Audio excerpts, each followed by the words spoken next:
Hello guys and girls. Today we're going to read chapter 2 and chapter 3 in our read aloud insignificant events in the life of a cactus. I hope you're enjoying this story.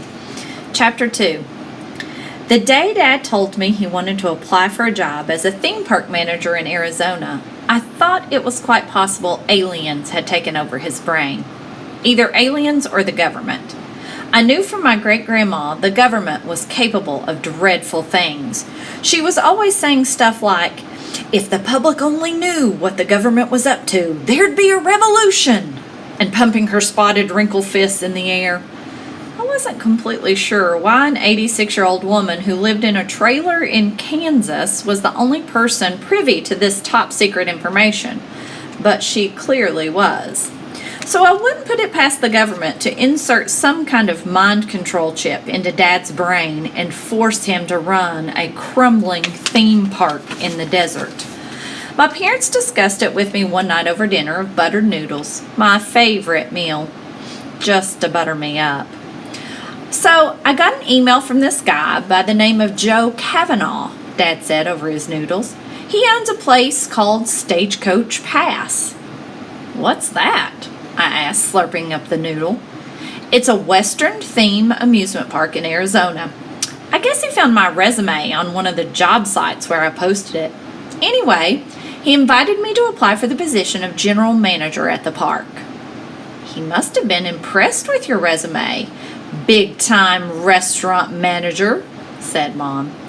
"Well," said Dad, "I'm not really sure how managing a restaurant relates to managing an entire theme park, but I guess a huge part of their business is a steakhouse there, so that's probably why he contacted me." "Are you going to apply?" I asked. "It does sound interesting," said Dad. I scowled. "Arizona is really far away." "Don't forget you were born there, Sheebs," Dad said. "We spent a lot of time there during your adoption, and we really liked it. We even thought it might be a great place to retire one day. The winter was so beautiful, warm and sunny. I'm sick of icy winters." "What's the summer like?" I asked. Mom grimaced. "I've heard it's kinda like the surface of the sun." "Could be an exciting adventure." Dad waggled his eyebrows at me. "Swimming and soccer all year long." I glared at my noodles. "I don't think I want to play soccer on the surface of the sun." "Come on," said Dad. "You're such a pro. You can play soccer anywhere." "Stop trying to entice me," I said. "You haven't even applied yet." "Well, if it's okay with you, I'd like to." On the one hand, the thought of leaving Kansas, and the only home I could ever remember, sounded worse than anything. On the other hand, Dad had lost his job nearly 6 months earlier when the restaurant he'd been managing went out of business. He really needed this. "It's okay with me," I mumbled, feeling like I might cry. Dad applied, and then he and Mom were invited to go to Arizona for an interview and to check the place out. And then they were invited to stay and run the theme park together. Turns out it was more of a two-person job. And so we sold off a ton of our furniture and donated the junk we didn't need and packed the rest of our belongings into a giant pod that would magically disappear from Kansas and magically reappear in Arizona a week later. We drove our old car over 1,000 miles westward across the country, praying the entire time it wouldn't break down. We managed to make it in one single long day without stopping at a hotel until we got to Phoenix. By the time we arrived, Dad's eyes looked like atomic fireballs, and Mom's hair looked like she'd taken a spin in a hairspray cyclone.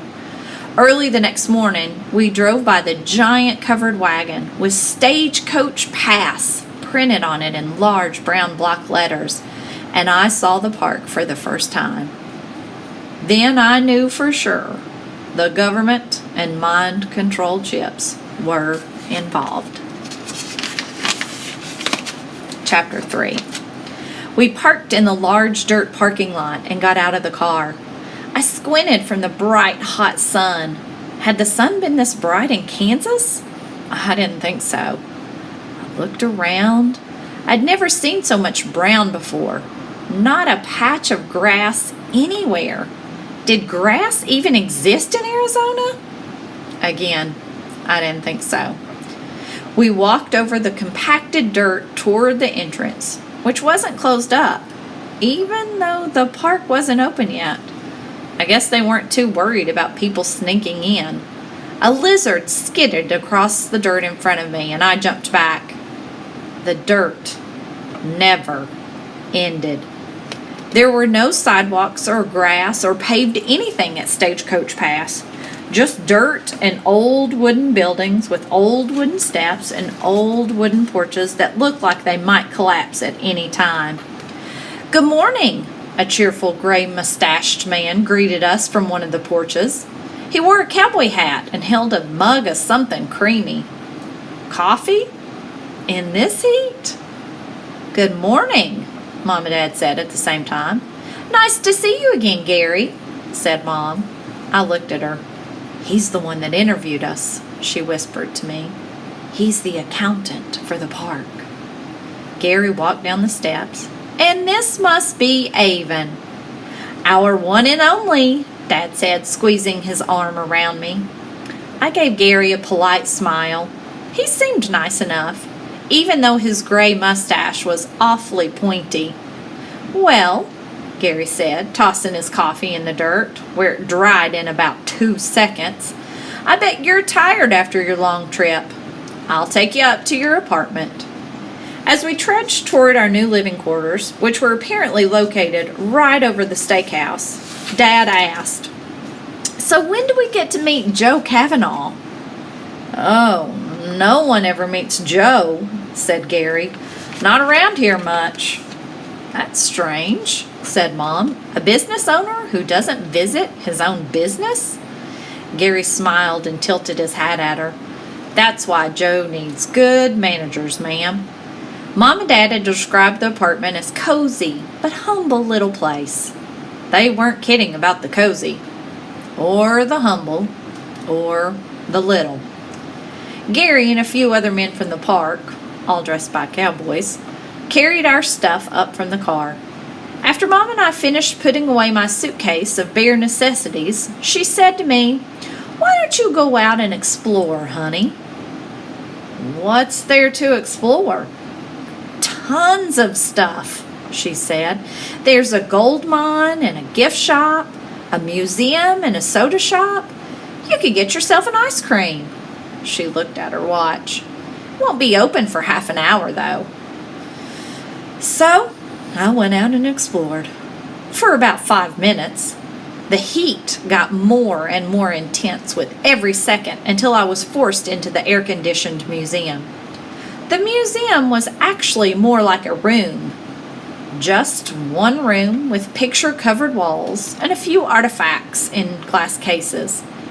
These artifacts included a collection of stone arrowheads, some broken Navajo pottery pieces, a pistol from the 1800s, a pair of old spurs, and a genuine dead tarantula with an information board that shared facts like tarantulas have no teeth, so they use their venom to liquefy their prey and suck up the liquid nastiness directly into their stomachs. How awesome is that? I scanned the framed photographs on the wall, the old wooden floorboards creaking under my feet. Most of the pictures were black and white, taken a long time ago when Stagecoach Pass first opened. It looked like it was quite the place back then. Crowds and rodeos and even parades on Main Street. Then I came to an empty space on the wall. There it seemed a picture had been removed. The nameplate beneath the empty space had been left up and said, "The Kavanaughs, Stagecoach Pass, 2004.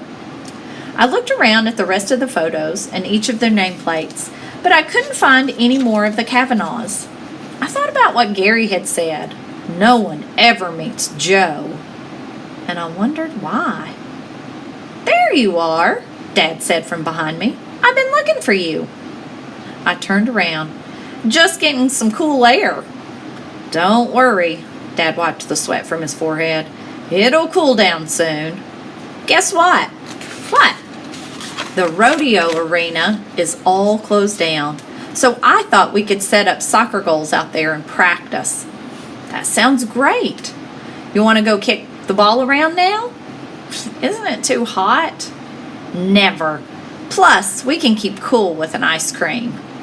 What if I get a sunburn? They have sunblock in the gift shop. I smiled. You have an answer for everything, don't you? Dad put an arm around me and led me into the gift shop. Of course. Didn't you know that dads know everything? I snorted as he picked out a small tube of sunblock from the rack. I'd like to be there when you tell Mom that.